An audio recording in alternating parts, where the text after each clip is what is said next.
की ताजा खबर। नमस्कार और आपके साथ मैं हूं फराह खान। जम्मू कश्मीर के कुलगाम में आतंकियों और सुरक्षा के बल के बीच मुठभेड़ हुई है। दक्षिण कश्मीर के इस इलाके में 2 से 3 आतंकियों के छिपे होने की खबर मिली थी, जिसके बाद सुरक्षा बल ने पूरे इलाके को घेर लिया और सर्च ऑपरेशन शुरू किया। घिरने के बाद आतंकियों ने फायरिंग शुरू कर दी, जिसके बाद सुरक्षा बल ने भी जवाबी कार्रवाई शुरू की। रिफत अब्दुल्ला हमारे सहयोगी इस वक्त फोन लाइन पर मौजूद है। रिफत, अभी की ताजा अपडेट क्या है? फरार लगातार ऑपरेशन जारी है, क्योंकि आपने जिस तरीके से कहा रात के दौरान ही कोऑर्डिनेट सर्च ऑपरेशन शुरू किया गया था और उसके बाद जबरदस्त फायरिंग हुई। दोनों तरफ से फायरिंग जारी थी, लेकिन अभी जो है ऑपरेशन जारी है। हालांकि अभी फ्रेश फायरिंग वहां पे नहीं हो रही है, लेकिन बताया जा रहा है कि 2 से 3 मिलिटेंट वहां पे थे, जिसकी इत्तला मिलने के फौरन बाद जो है सुरक्षा बलों ने उस एरिया को कॉर्डन किया था और उसके बाद ऑपरेशन शुरू हुआ था। लेकिन अभी जो है वहां फायरिंग का सिलसिला नहीं चल रहा है, लेकिन ऑपरेशन लगातार जारी है। पूरे एरिया की घेराबंदी लगातार है। अभी ये कह पाना मुश्किल है कि इस ऑपरेशन में अभी कितना टाइम लगेगा, लेकिन 2 से 3 मिलिटेंटों के वहां छुपे होने की खबर सुरक्षा बलों को मिली थी और अभी जो है ऑपरेशन जारी है। जी, उत्तर प्रदेश के बदायूं में पुलिस वालों की एक शराबी की पिटाई करने का वीडियो सामने आया है। बताया गया कि पुलिस वाले पति पत्नी के बीच झगड़े की जानकारी मिलने पर वहां पहुंचे थे, लेकिन उस आदमी ने उल्टा पुलिस वालों के साथ बदसलूकी शुरू कर दी, जिसके बाद 3 पुलिस वालों ने उसे पकड़कर जमीन पर गिरा दिया और उस पर डंडे बरसाने लगे। पुलिस वालों ने उसे खूब पीटा। इस दौरान आसपास मौजूद लोग पुलिस वालों से उसे छुड़ाने की गुहार लगाते रहे, लेकिन पुलिस वालों ने किसी की नहीं सुनी। जमकर पिटाई करने के बाद वो उसे अपनी गाड़ी में बैठाकर थाने ले गए। पुलिस वालों की इस कार्रवाई का किसी ने वीडियो बना लिया, जो अब सोशल मीडिया में वायरल हो रहा है।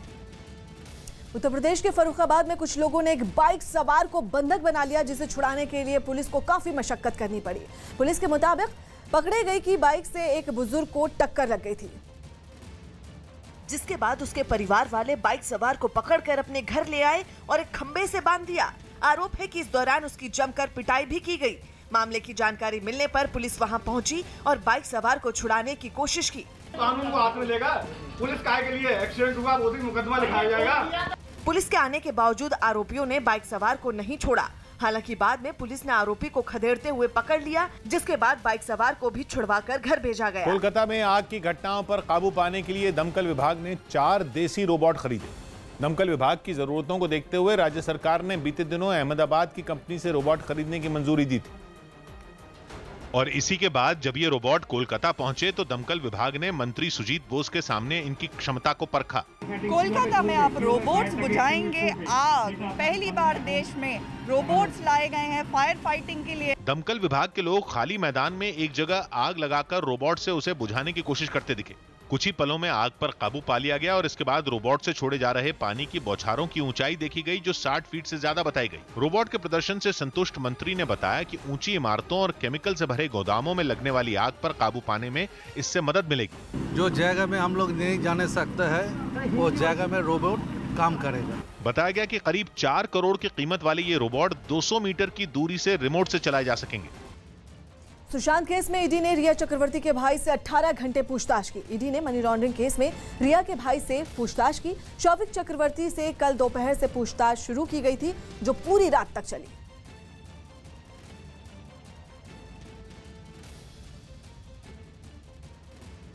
सुशांत फिल्मी दुनिया के एक ऐसे अदाकार थे जिसने महज कुछ ही सालों में शोहरत का आसमान छू लिया था। वे फिल्मों में किरदार निभाते थे, लेकिन कौन जानता था कि उनकी मौत के बाद की कहानी भी कई किरदारों के इर्द गिर्द घूमने लगेगी। आज सुशांत सिंह राजपूत की पूर्व मैनेजर दिशा सालियान की पार्टी का एक वीडियो सामने आया है, जिसमें दावा किया गया कि ये वीडियो उसी 8 जून की रात का है जिस रात दिशा सालियान ने खुदकुशी की थी।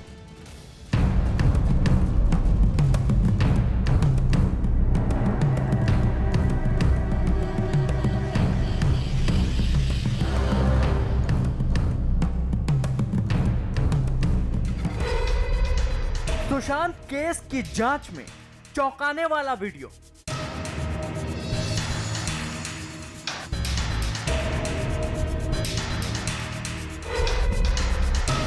सुशांत की पूर्व मैनेजर और पार्टी का वीडियो।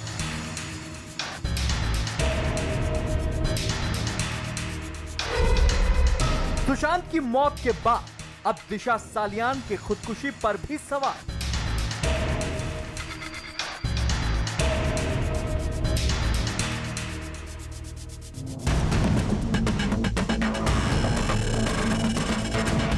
सुशांत सिंह राजपूत की मौत का असली जिम्मेदार कौन है?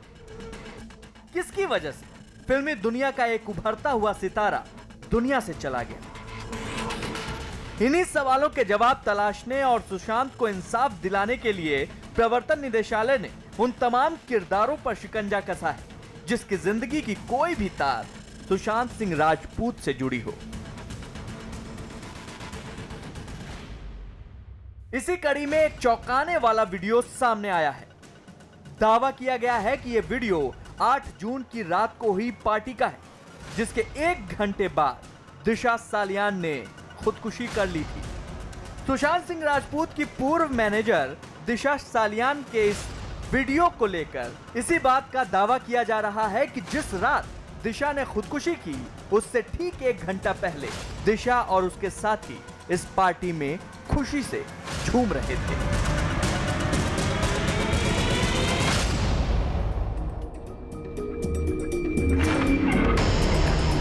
वीडियो में साफ देखा जा सकता है कि पार्टी की तस्वीरों को खुद दिशा सालियान ही अपने कैमरे में रिकॉर्ड कर रही हैं। इतना ही नहीं, फिल्म मिशन कश्मीर के गाने पर दिशा और उसके साथी डांस भी कर रहे हैं।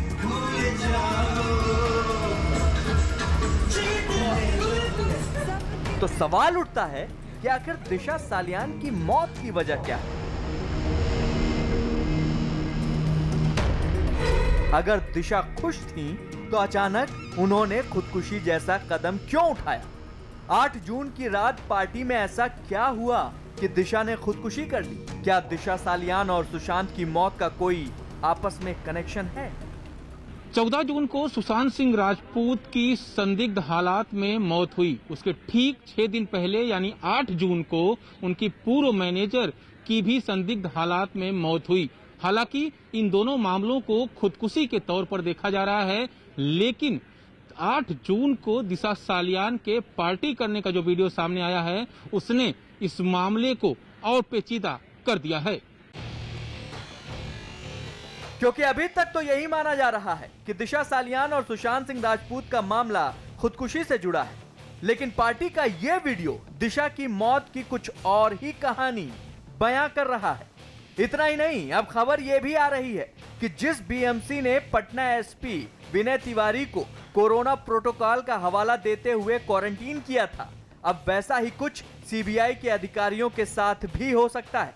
क्योंकि बीएमसी ने साफ कर दिया है कि कोई भी शख्स डोमेस्टिक एयरलाइन से मुंबई में दाखिल होता है तो उसे 14 दिन के क्वारंटीन पीरियड से गुजरना जरूरी होगा। बिहार पुलिस अधिकारी जब आए थे मुंबई में, उनको भी बीएमसी की तरफ से 14 दिन का होम क्वारंटीन का स्टैंप लगवा दिया गया था। तो उसको लेकर सुप्रीम कोर्ट की तरफ से भी बीएमसी को बताया गया था कि इस तरह से किसी ऑफिसर को क्वारंटीन करना ठीक बात नहीं है। इस पर क्या कहेंगे? नहीं, कोर्ट का क्या कहना है, कोर्ट ने जो कहा है वो तो मानना ही पड़ता है, लेकिन मुझे ये जानकारी नहीं है और मुझे इतनी ही एक फर्स्ट सिटीजन या मेयर है तो मुझे यही समझते हैं कि जो आने वाला है मुंबई में वो कोविड-19 से बाधित नहीं हो या नहीं होना चाहिए और हमारी मुंबई की जनता उसके लिए सुरक्षित रहे। मैम, सीबीआई की तरफ सीबीआई के पास ये मामला जाने वाला है सुशांत सिंह राजपूत का, क्या सीबीआई के अधिकारी आते हैं तो उनके लिए भी ये नियम लागू रहेगा? एक तो ये मेरे काम का भाग नहीं है, लेकिन मुझे यही एक समझ में सबके समझ में जाना चाहिए, कोई भी आए तो भी उसके लिए बीएमसी की एसओपी सेम रहे। वहीं सुशांत सिंह राजपूत की मौत का ये मामला बिहार और महाराष्ट्र होते हुए हरियाणा भी पहुंच गया, जहां फरीदाबाद में सीएम मनोहर लाल खट्टर ने सुशांत सिंह राजपूत के पिता से मुलाकात की। सीएम खट्टर और सुशांत के पिता की यह मुलाकात पुलिस कमिश्नर ओपी सिंह के घर पर हुई। ओपी सिंह रिश्ते में सुशांत सिंह राजपूत के जीजा लगते हैं।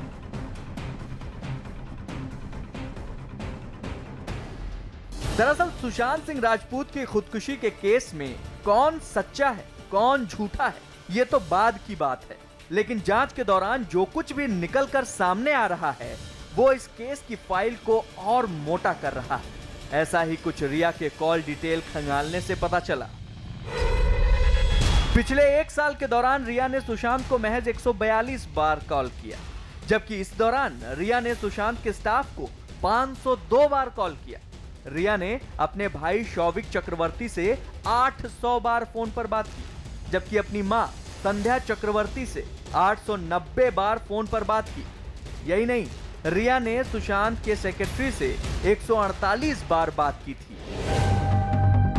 सुशांत सिंह राजपूत की मौत को करीब 2 महीने होने वाले हैं। यही वजह है कि जस्टिस फॉर सुशांत की आवाज भी सोशल मीडिया से लेकर पूरे देश में बुलंद हो रही है। देखना है वो घड़ी कब आती है जब सुशांत सिंह राजपूत के असली गुनहगार सलाखों के पीछे होंगे।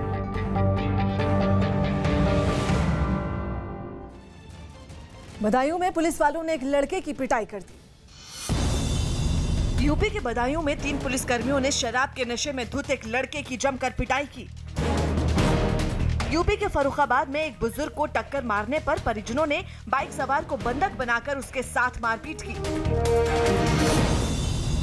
कोरोना पॉजिटिव पाए गए केंद्रीय मंत्री अर्जुन राम मेघवाल को एम्स में भर्ती करवाया गया।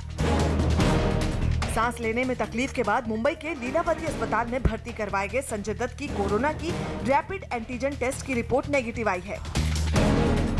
कोरोना पॉजिटिव पाए गए हिमाचल प्रदेश के मंत्री सुखराम चौधरी को सांस लेने में तकलीफ के बाद आईसीयू में भर्ती करवाया गया।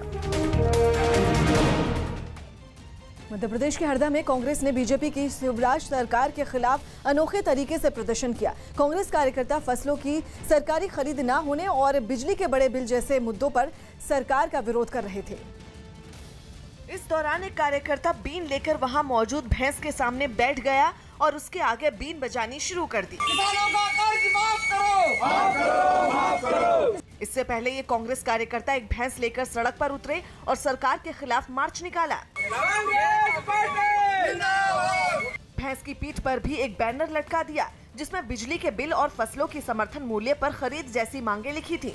कांग्रेस कार्यकर्ताओं ने प्रदेश की शिवराज सरकार पर जनता की नहीं सुनने का आरोप लगाया। ब्राजील के रियो डी जेनेरो में कोरोना से जान गंवाने वाले लोगों को याद किया गया। ब्राजील में अब तक 1 लाख से ज्यादा लोग कोरोना की वजह से जान गंवा चुके हैं, जिन्हें गुब्बारे उड़ाकर याद किया गया। रियो डी जेनेरो में समंदर के तट पर रेत की नकली कब्रें बनाई गई और उन पर लकड़ी के क्रॉस लगाए गए। इसके बाद वहां ढेर सारे गुब्बारे बांधे गए। गैस वाले इन गुब्बारों को रेत से दबा दिया गया। कुछ वक्त बाद सभी गुब्बारों को हवा में उड़ा दिया गया। आयोजन करने वाले लोगों ने सरकार पर कोरोना से निपटने में नाकाम रहने का भी आरोप लगाया। Cerca de 100 mil mortes, ela representa o Brasil nu perante o mundo. इस दौरान वहां से गुजरने वाले लोगों से जरूरी नियमों का पालन करने और सावधान रहने की अपील की गई। ब्राजील में करीब 30 लाख लोग कोरोना की चपेट में आ चुके हैं, जबकि मरने वालों का आंकड़ा 1 लाख पार कर चुका है। लेबनान के बैरूत में प्रदर्शनकारियों और सुरक्षा बल के बीच हिंसक झड़प हुई और उसमें कई लोग घायल हो गए। वहां 5 दिन पहले एक धमाके के बाद लोगों का गुस्सा एक बार फिर भड़क उठा और सैकड़ों की तादाद में लोग एक बार फिर राजधानी बैरूत की सड़कों पर उतर आए, लेकिन जल्द ही ये प्रदर्शन हिंसक झड़प में तब्दील हो गया। प्रदर्शनकारियों ने जमकर तोड़फोड़ की और कई गाड़ियों को आग के हवाले कर दिया। प्रदर्शनकारियों ने उन्हें रोकने पहुंचे सुरक्षा बल पर पथराव शुरू कर दिया। इस दौरान जवानों पर पटाखों और पेट्रोल बम से भी हमले किए गए। प्रदर्शनकारियों के तेवर देख जवान भी पीछे हटने को मजबूर हो गए। हालांकि हालात बिगड़ते देख सुरक्षा बल ने भी आंसू गैस के गोले दागने शुरू कर दिए। प्रदर्शनकारियों को खदेड़ने के लिए उन पर रबर की गोलियां दागी गईं। आंसू गैस की वजह से पूरे इलाके में धुंध छा गई। लोग इधर उधर भागने लगे। इस झड़प में कई प्रदर्शनकारी घायल हो गए, जिन्हें अस्पताल पहुंचाया गया। हालांकि सख्ती के बावजूद लोग पीछे नहीं हटे। बाद में बख्तरबंद गाड़ियों समेत सुरक्षा बल की एक बड़ी टुकड़ी वहां तैनात की गई, जिसने सख्ती दिखाते हुए लोगों को खदेड़ना शुरू कर दिया। जम्मू कश्मीर के बारामूला में एक अस्पताल में आग लगने से अफरा तफरी मच गई। अस्पताल की पहली मंजिल पर लगी ये आग अचानक फैल गई और इसने इमरजेंसी वार्ड समेत पहली मंजिल के कई हिस्सों को अपनी चपेट में ले लिया। अस्पताल के अंदर से आग की ऊंची लपटें भी उठती हुई दिखाई दी। आग लगने की जानकारी मिलते ही दमकल विभाग की कई गाड़ियां वहां पहुंच गईं और तुरंत आग बुझाने की कोशिश तेज कर दी। थोड़ी देर की कोशिश के बाद आग तो बुझ गई, लेकिन अस्पताल के अंदर रखा काफी सामान जलकर राख हो गया। एक वार्ड के अंदर भी आग लगने से काफी नुकसान हुआ। इंग्लैंड ने पाकिस्तान को 3 विकेट से हराया। मैनचेस्टर में इंग्लैंड ने पाकिस्तान को पहले टेस्ट में 3 विकेट से हराकर सीरीज में 1-0 की बढ़त बना ली। बेटे के कोरोना से ठीक होकर घर लौटने पर अमिताभ बच्चन ने खुशी जताते हुए ट्विटर पर अभिषेक की फोटो शेयर की। दिशा सालियान की मां ने बेटी से जुड़ी खबरों पर नाराजगी जताते हुए सुशांत की मौत से उनकी बेटी का कोई संबंध होने से इनकार किया। मॉरिशस के तट पर फंसे जापान के स्वामित्व वाले एक जहाज से कई टन ईंधन का रिसाव शुरू होने के बाद आपातकाल की स्थिति घोषित कर दी। लेबनान में प्रदर्शनकारियों ने विदेश मंत्रालय की इमारत पर धावा बोल दिया। उन्हें रोकने के लिए पुलिस ने आंसू गैस के गोले दागे। कोरोना के बाद चीन में ब्यूबोनिक प्लेग नाम की एक और अजीबोगरीब बीमारी सामने आई है। इस बीमारी से चीन में एक हफ्ते में दूसरी मौत हुई। दिल्ली के पास यूपी के गाजियाबाद में एक तेज रफ्तार कार गंग नहर में गिर गई। जिस वक्त ये हादसा हुआ, कार में 4 लोग सवार थे, जिनमें से एक आदमी को बचाव दल के लोगों ने सुरक्षित बचा लिया। हालांकि नहर में डूबी हुई कार को भी एक क्रेन की मदद से बाहर निकाल लिया गया। हालांकि कार में सवार 3 लोगों के बारे में कोई जानकारी नहीं मिल पाई। पुलिस के साथ बचाव दल के लोगों ने उनकी काफी तलाश की, लेकिन कोई कामयाबी नहीं मिल पाई। राइट जो रोड सीधे आ रही है, स्ट्रेट वो नाले के अंदर जाती है। राइट टर्न दिखा रखा है, लेकिन कहीं पर डाइवर्जन भी नहीं दिख रहा है, कोई ब्लॉकेज नहीं है। हादसे की जानकारी मिलते ही नहर के आसपास लोगों की काफी भीड़ जुट गई, जिसकी वजह से बचाव दल को काफी मुश्किलों का सामना करना पड़ा। उत्तर प्रदेश के बांदा में एक मेडिकल कॉलेज में भर्ती एक कांस्टेबल ने 2 कर्मचारियों को मुर्गा बनाकर सजा दी। आरोप है कि इन दोनों कर्मचारियों ने वहां भर्ती कांस्टेबल से छेड़खानी की, जिसके बाद आसपास मौजूद लोगों ने इन दोनों कर्मचारियों को पकड़ लिया और अस्पताल के ही गलियारे में इनको सजा भी दी। अबे डिप्स नहीं मारी क्या कभी? इसके बाद दूसरे आरोपी को भी ऐसा ही करने के लिए कहा गया। तुम लगाओ एक पहलवान, तुम बहुत पहलवान हो ना। इसके बाद वहां मौजूद लोगों ने इन दोनों कर्मचारियों को एक दूसरे से थप्पड़ मारने को भी कहा। तुम लगाओ इसको जोर से। नहीं मार पा रहे हो। घटना की जानकारी मिलने के बाद मेडिकल कॉलेज की तरफ से भी इस घटना की जांच तेज कर दी गई। हमें जैसे ये इन्फॉर्मेशन मिली आप लोगों के थ्रू, हम अपनी एक इंक्वायरी करा रहे हैं। हालांकि पीड़ित महिला ने पुलिस को घटना की कोई शिकायत नहीं की और इन दोनों को काफी देर तक इसी तरह सजा देने के बाद छोड़ दिया गया। भारत और चीन के बीच मेजर जनरल स्तर की बैठक हुई। सीमा पर तनाव और तैनाती कम करने को लेकर ये बैठक 8 घंटे से भी ज्यादा चली। लद्दाख में दौलत बेग ओल्टी की दूसरी ओर चीन की तरफ से दोनों देशों के मेजर जनरल रैंक के अधिकारी मिले और तनाव कम करने को लेकर बात हुई। वैसे अब अरुणाचल प्रदेश से लगी चीन सीमा पर शी की सेना की बुरी नजर है। लद्दाख वाले फॉर्मूले पर अमन करते हुए चीन की लाल सेना तनाव बढ़ाने में जुटी है। बड़े पैमाने पर सेना को लगाया जा रहा है, हथियारों की तैनाती की जा रही है, लेकिन हिंदुस्तान भी तैयार बैठा है।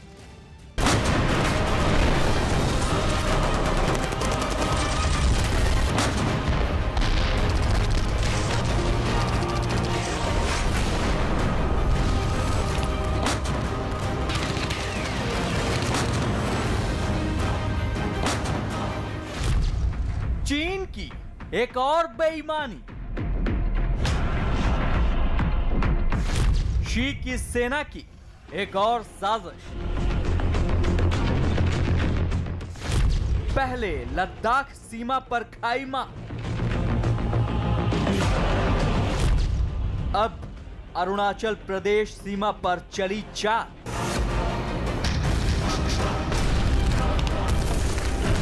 भारत का किसी से बैर नहीं, लेकिन किसी ने देश की जमीन पर बुरी नजर डाली तो उसकी खैर नहीं। यह बात पाकिस्तान तो अच्छी तरह जानता है। हिंदुस्तान के जवानों ने चीन को भी यह बात लद्दाख में अच्छे से समझा दिया था, लेकिन वो चीन ही क्या जो एक बार में नसीहत को समझ जाए। उसे बार बार मात खाने की आदत है और भारत के हाथों एक बार और मात खाने के लिए चीन की सेना फिर से सीमा पर मंडराने लगी है। लेकिन इस बार इलाका नया है। लद्दाख के बाद अपनी शातिर चालों को अंजाम देने के लिए चीन ने इस बार चुना है अरुणाचल प्रदेश की सीमा को।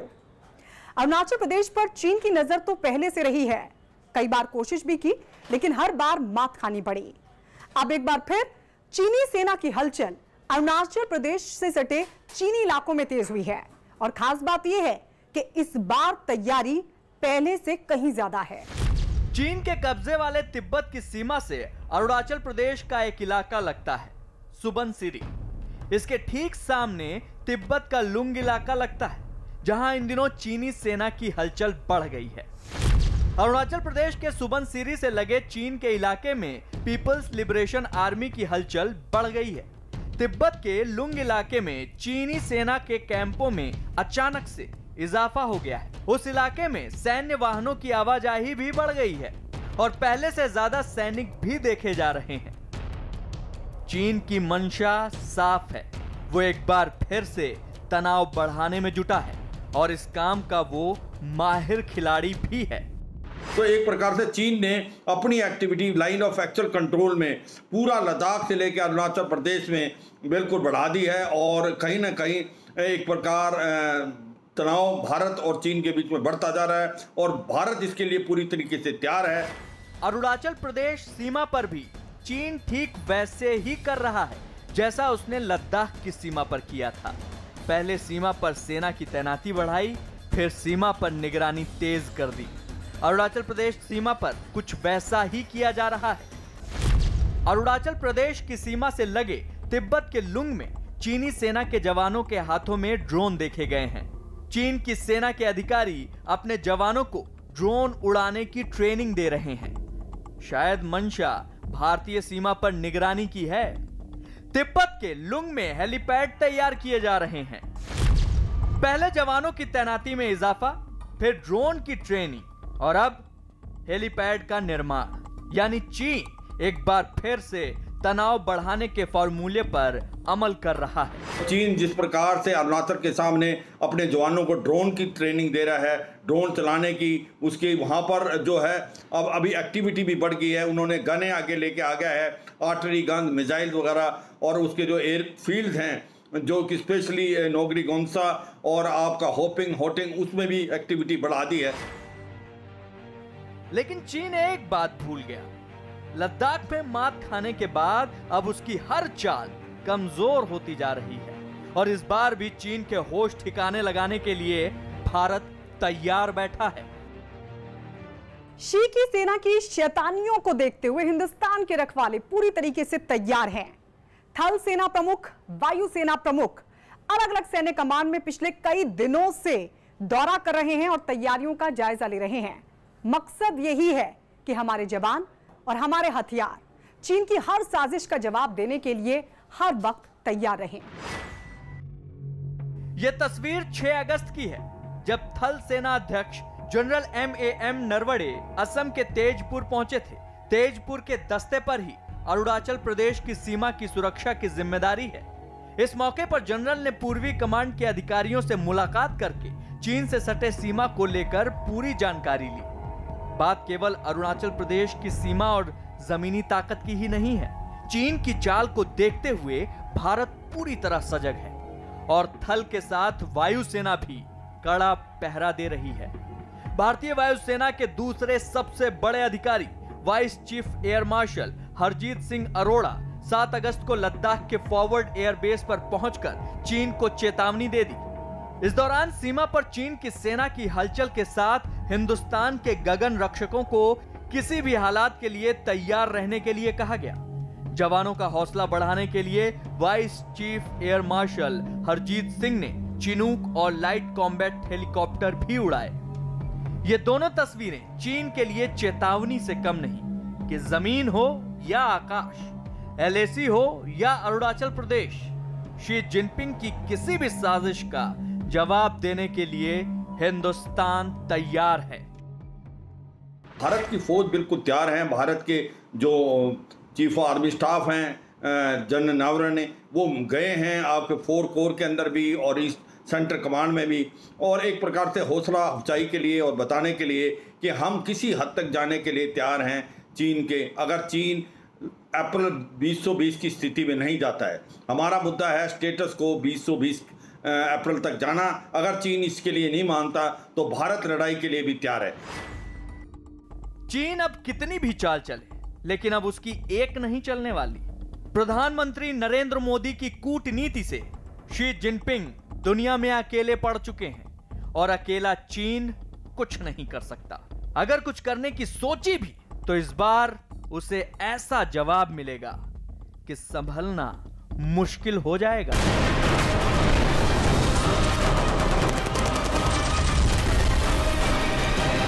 अयोध्या में राम मंदिर का शिलान्यास होने के बाद अब छत्तीसगढ़ में भी इसी महीने से राम वन गमन पथ का निर्माण शुरू होने जा रहा है।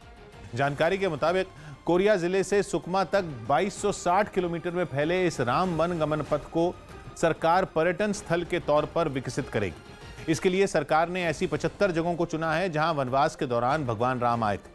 पहले चरण में 9 जगहों का विकास किया जाएगा।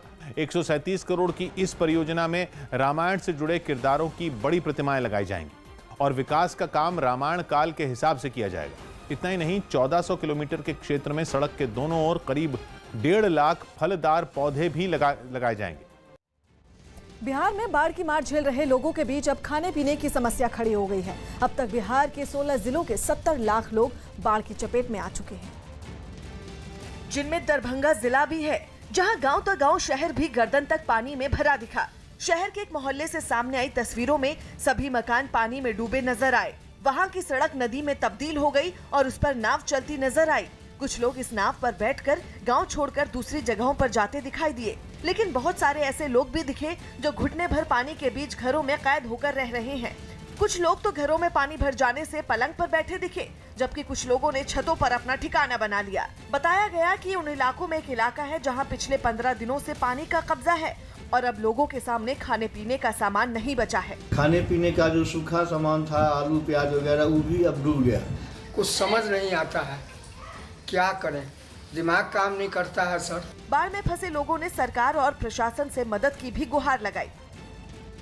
उत्तर प्रदेश के गोंडा में सरयू नदी पर बना तटबंध टूट गया, जिससे कई इलाकों के पानी में डूबने का खतरा बढ़ गया। बताया गया कि वहां बाढ़ को रोकने के लिए बने बांध पर पिछले कुछ दिनों से दबाव बन रहा था, जिसकी मरम्मत नहीं होने से ये बांध टूट गया और सरयू नदी के पानी ने धीरे धीरे आसपास के इलाकों को अपनी चपेट में लेना शुरू कर दिया। वहां से आई एक तस्वीर में बांध का हिस्सा पानी में गिरता दिखा, जबकि उसके पास ही एक पेड़ देखते ही देखते पानी में समा गया। बाढ़ के खतरे को देखते हुए तटबंध के करीब बसे लोग अपना सामान समेटकर गांव छोड़ने पर मजबूर हो गए। जानकारी मिलते ही प्रशासन के लोग भी घटना वाली जगह पहुंचे और तटबंध टूटने से होने वाले नुकसान का मुआयना किया। इलाके के लोगों ने अपनी परेशानी के लिए प्रशासन को जिम्मेदार ठहराया। काम 4-5 दिन से बंद कराया, लापरवाही से बांध कटा। वहीं प्रशासन ने प्रभावित लोगों को मदद करने का भरोसा दिया। जो तकरीबन 40 से 45 मीटर के बीच में वो कटान हुई है। अभी तक जानकारी मिली है, वो आबादी क्षेत्र में धीरे धीरे से पानी पहुंचना शुरू हो रहा है। इलाके के लोगों ने आशंका जताई कि अगर टूटे हुए तटबंध को जल्द ही ठीक नहीं किया गया तो कई गांव पानी की चपेट में आ जाएंगे।